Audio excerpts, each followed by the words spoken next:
एक दफ़ा का ज़िक्र है कि एक चिड़िया और एक कौवा की बहुत ज़्यादा अच्छी दोस्ती थी।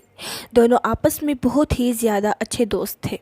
उनकी दोस्ती को कोई नहीं तोड़ सकता था और सब इनकी दोस्ती की बहुत तारीफ़ करा किया करते थे। एक दिन उसी जंगल में चील रहा करती थी। वो उनसे हसद किया करती थी और उन दोनों को खाना चाहती थी।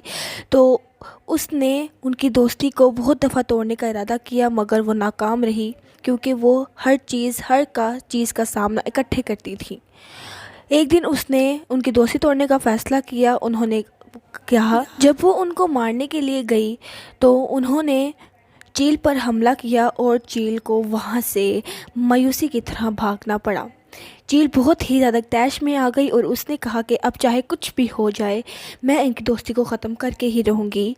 एक दिन उसने मौका पाया और कौवे के बारे में उसने बहुत बुरी बातें कही। वो तैश में आ गई। इस तरह उन दोनों की लड़ाई हो गई और आपस में बिखर गई और चील ने उन्हें जान से मार कर खा डाला।